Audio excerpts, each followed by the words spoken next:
You know, guys, whether you're young, old, happy, sad, skateboarding through the streets, riding through puddles because your mom's a junkie, or you just happen to be undead, sometimes you just need somebody to come along behind you, tap you on the shoulder, and let you know that it can't rain all the time.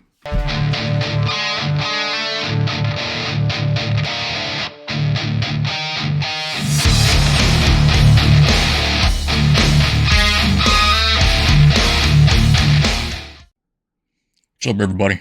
Welcome to the first episode of Nightmares and Nerdscapes. My name's Chris.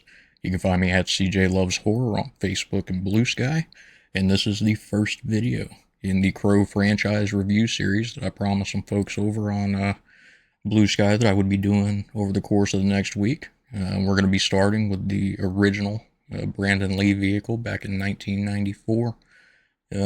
It's one of those movies that I've always loved ever since I was a kid. I was 12 when this first came out. I remember seeing the VHS cover, which was actually the movie poster that I've got up here on screen.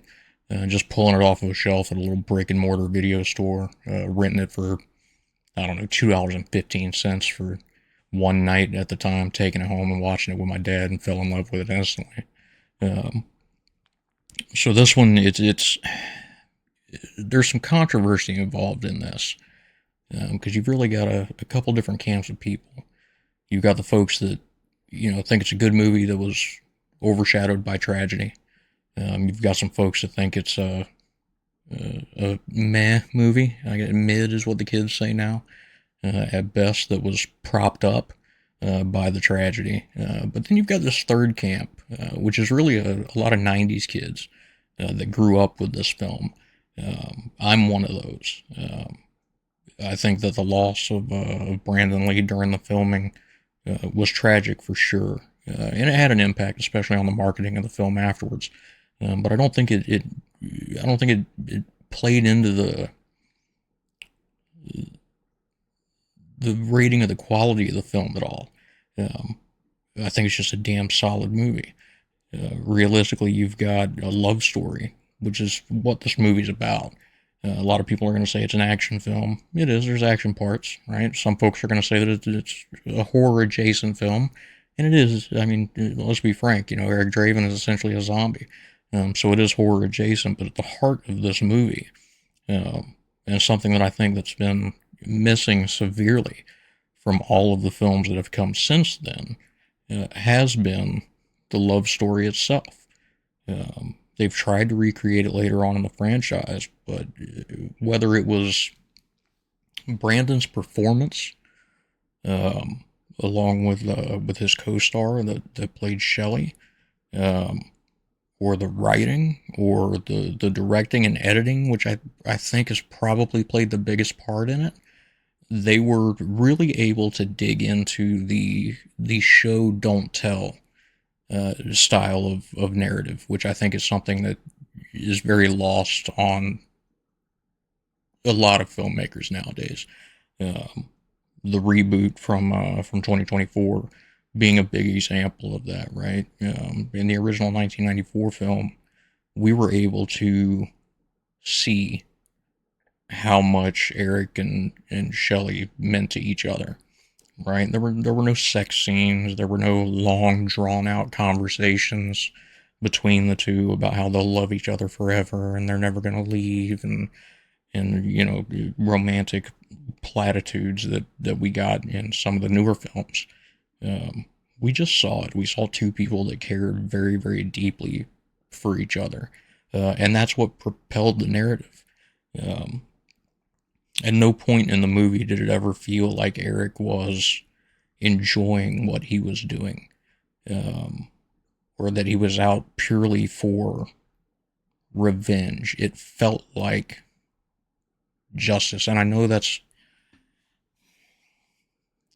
a kind of a semantic issue, but it never felt like the violence was enjoyable for him.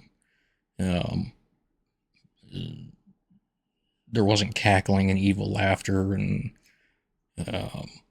him bathing in the gore of his villains or his enemies, kind of things. It was very There was action and there was violence, but it was subdued and it was controlled in a way that it felt like Eric was there to do a very specific thing, which was to right the wrongs committed against his fiancee and then bolt.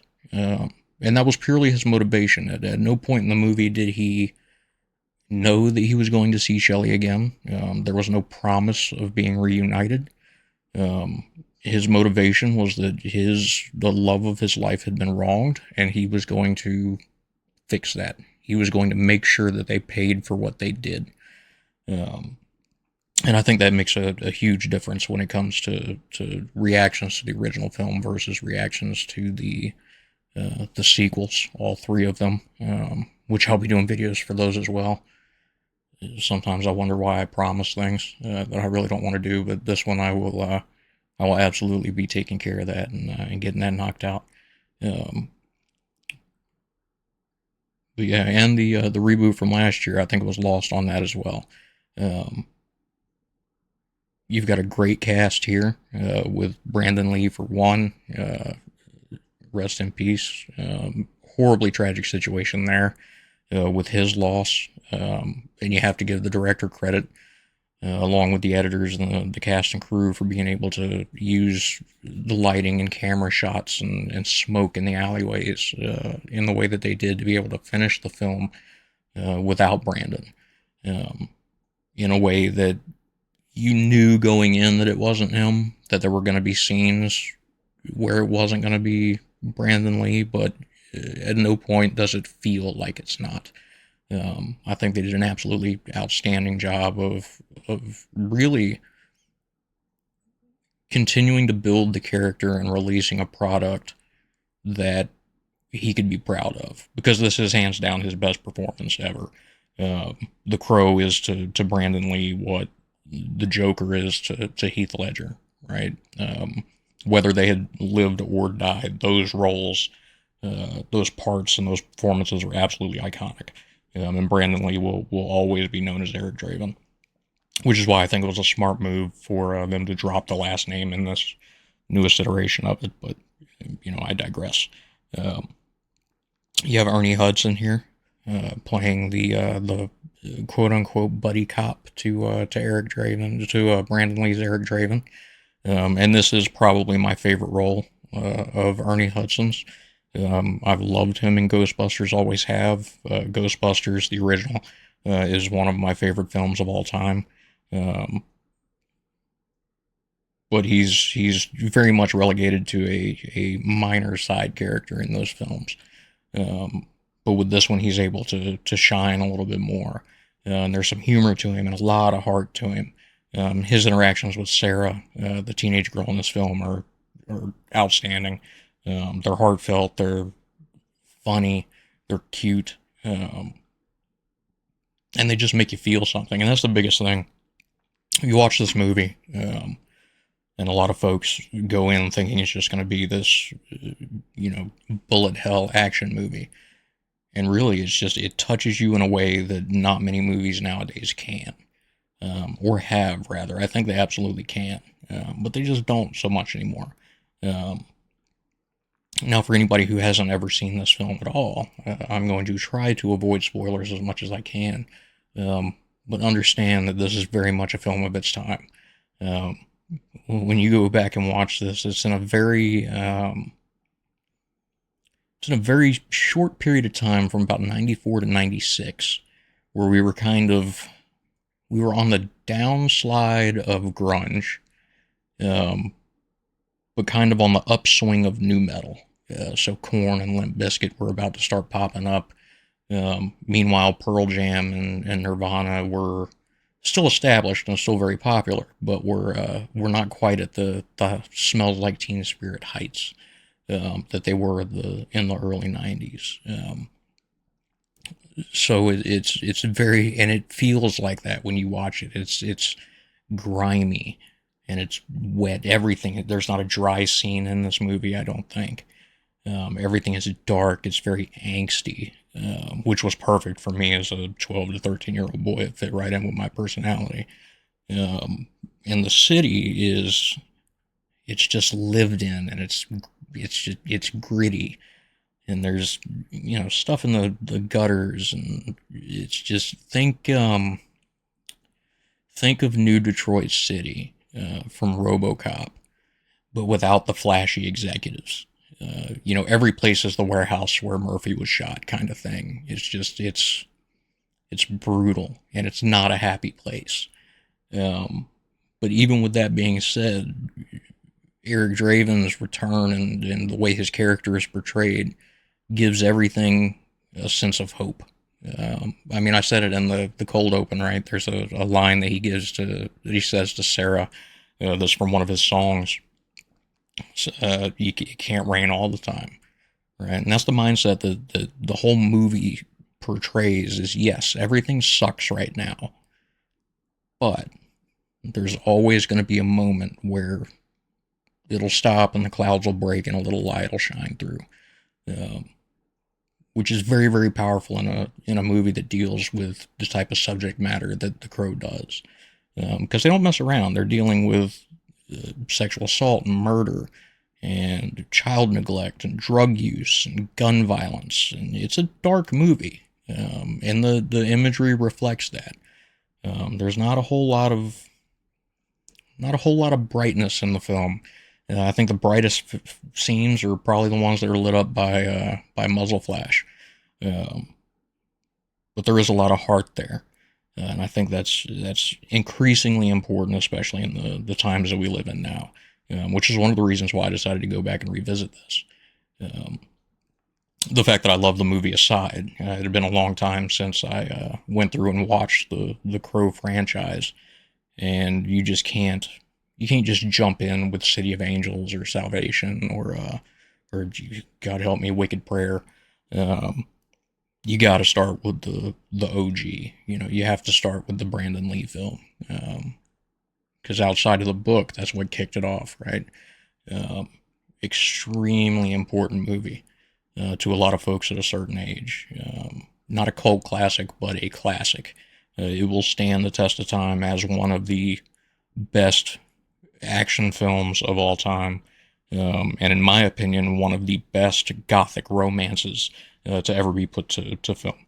Um, that's something a lot of folks have debated with me on. I've had a lot of conversations with regards to the fact that this is a gothic romance, and it is. It has all of the tropes of that era, right? A dark but beautiful setting, tragic characters, a love story that isn't surface. It's the love encompasses everything that these characters are. It drives them, it kills them, which is all of the major pieces of gothic storytelling, which I absolutely love, and I'm extremely excited that we're getting more of it. I have not gotten a chance to see Nosferatu yet, but I'm hoping to soon. So I'm really hoping that we get back to seeing a lot more of those films. Guillermo del Toro's Frankenstein, I think, is going to lean heavily into that. I hope it'll lean heavily into that, and we'll get to really experience it. But as far as the movie goes, um, it's just stellar performances from everybody involved. Um, the cast is amazing. The soundtrack is iconic. I know for me, I listened to the Crow soundtrack until the Matrix soundtrack came out, and that was kind of my move from emo metal or goth metal or whatever you want to call it, into new metal and techno. So there was a solid 6 years of just spinning this in my Sony Discman, um, on my way to and from school on the back of the bus, and then getting home and throwing the movie on in the background while I was doing homework. So very, very important film from my childhood, and I know it's played a big part for a lot of folks. Um, but overall, on my letterbox, I rated this as a 5-star film. And it was actually the first 5-star film that I rated that way on there, even though I'm fairly new to it. It's because of the fact that it just tells a story better than most action movies I've seen since. Um, I think the action movie that would come closest at this point, I think, might be John Wick, with the relationship between Keanu Reeves' character and the dog that his wife left him after she passed. That comes very close to hitting the same notes that The Crow does. But because it focuses far more on the action itself, the romance there becomes kind of a subplot. Um, in The Crow, the love story is the plot. Um, so yeah, if you're looking for a movie that will make you cheer and wince and cry, The Crow will do it, man. It is a solid film. And one that I watch at least once a year. I've watched it twice in the last week, and I wasn't bored either time. It never overstays its welcome. It's always a great movie. Um, so yeah. Again, thanks for tuning in for my first video. I'm hoping that these will only get better with time as I get more comfortable in front of the camera. Figure out a little bit more about what people are looking for, what type of information they want. Um, Obviously, production values are but we'll get there. It's a learning process. But thanks for sticking with me. It was a fairly short one, only about 20 minutes, but I appreciate it. So if you like what you see, I'll do the old cliched thing of like, subscribe, hit that notification bell so you know when I've posted something new. Uh, Jump over to Blue Sky, Facebook. Follow me on Facebook at CJ Lovelady dash horror fan, and then on Blue Sky at CJ Loves Horror. Um, and then let me know in the comments what you think. Any tips, advice, criticisms of the video itself, anything about the movie that you agree with, don't disagree with, or you disagree with, want to chat about, let me know. I've still got a small enough following that I've got the time to interact with folks, and I look forward to it. That's why I'm doing this. I'm not, I want to talk with folks about movies. I'm not looking to make it, not looking to be internet famous. I don't have the patience for that. But again, thanks everybody. Keep an eye out for more content from Nightmares and Nerdscapes. We're coming up. We got a couple things in the works that hopefully you guys will like. But thanks for sticking around. Bye.